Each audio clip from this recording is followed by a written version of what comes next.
How much is too much when it comes to self-care during the month of Ramadan? Should I hold off on my daily or weekly routine that I've established? Or would it be a distraction?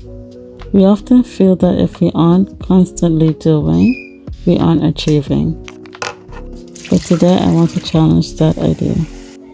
Assalamu alaikum wa rahmatullahi wa barakaatuh. Welcome to the channel. In this video, I will be discussing why prioritizing self-care in Ramadan is essential. But before that, I want to mention some of my personal goals I have for this Ramadan. My first thing on the list is to complete a reading of the Quran and multiple readings of Juz Amma. And I really want to read Quran in English this year to deeply connect with the meaning. I'm also going to be more intentional with the timing of when I make my supplication, and I want to do that after Fajr and right before Iftar. So when I raise my hand to Allah, I will try to be intentional with my dua at that time, to actually take a minute or two to just be present and make my supplication. For the next thing I want to do is, for the home especially, no takeaway for the month. And my tip for that is to cook before the laziness kicks in. You can always warm it up. And right now I'm still debating on a sugar fast. What do you guys think? Should I go for it? Comment down below and let me know if you're going to be joining me as well. Another thing I want to do is exercise after Asr. I'll find some time after Asr to get a good workout in before breaking my fast, so that way the wait for water is short. I won't be doing anything too extreme. I just want to work on my upper body and core and floor restore exercises. And finally, one of my big goals is to go live and engage with my audience here on YouTube for a group learning circle. My husband will be joining me, and he's a gem in our community, and I want to share that with you all as well. So if you haven't voted already, please visit the pinned community post, and I really want to hear from you there. I'm asking you what time works best for me to go live for the learning circle if you wish to join, and what topic would you like us to cover during the live. So go ahead and let me know. Don't forget to let us know in the comments below some goals that you may have for Ramadan too. It might be helpful for anyone that reads it, and a means of reward for you by helping to initiate a good deed. So let us know some goals and let's work on them together. Let's brainstorm, inshallah. As a mom or caregivers, we feel that we are losing out in doing worship as we try to keep our house afloat. Maybe we are stuck at our jobs, and by the time we get home, it's time for the night prayers. I feel burnt out just saying that out loud.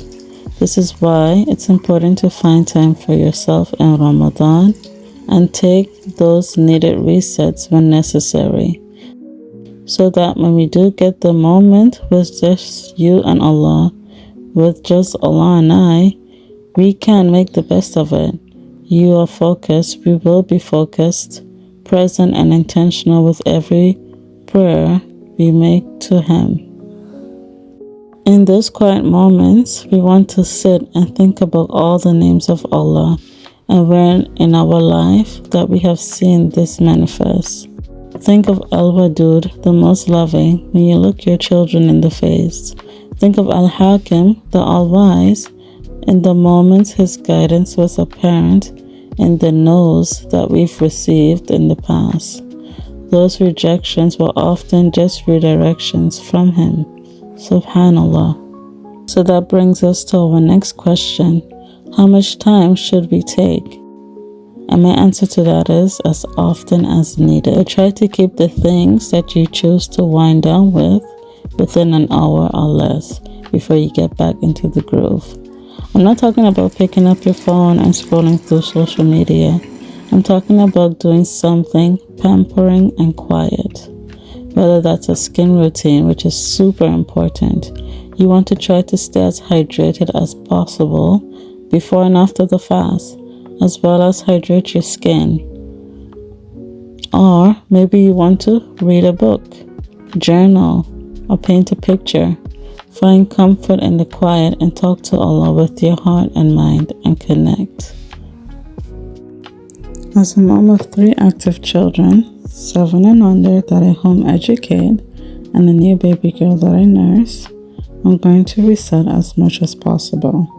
I've built up a routine on Thursday to do my deep cleaning, my grooming, and my skincare. And I've decided that I'll take this routine with me during Ramadan. And if I'm unable to do it on Thursdays, I will at least try to do it before each phase of Ramadan. There are like 3 phases in Ramadan. The first one is mercy, the second is forgiveness, and then the last one is salvation from the fire. Especially when I'm entering the new phase, I will try to reset, recuperate, freshen up my surroundings a little bit before I hop back into worship. So I hope this helps as well. With all that said and done, it all boils down to intentionality. Whether you choose to exercise or take care of your face or just take a nap, intend to do it for the pleasure of Allah to improve your worship during Ramadan. And whatever you decide to do, inshallah, you'll be rewarded for it. I intend to exercise to have energy and strength for Taraweeh prayer at night. I intend to moisturize my face, take care of my body because I'm super dehydrated and it's showing in my skin. I want to take care of my outer appearance so that I can feel good and focused and not looking at my dry ashy skin. I'm focused on my worship and not where I'm slacking. You know, like the distractions of having a bad skin, breakout or something. Or you just want to take a nap in order that you are restful and you're strong for your nightly worship. Intend that for the pleasure of Allah to improve your worship. Whatever you decide to do to take care of yourself, always intend for it to be for the pleasure of Allah and to improve your worship during Ramadan. And you won't feel guilty for trying to take a few minutes of your day to help improve yourself. Ramadan is not about changing your entire life in 1 month, but putting in habits that you can take with yourself, good habits that you can take from Ramadan throughout the entire year. So it's like a reset for the year. Think of Ramadan as your reset month. Reset your connection with Allah and reset your connection with your family and your worship, and you move forward with the year, inshallah. Do let me know what tips you have, what self-care tips you have that you want to implement. Share it down below in case that it can benefit someone else. I hope you enjoyed this video, and I'll see you guys in the next one, inshallah. Assalamu alaikum wa rahmatullahi wa barakaatuh.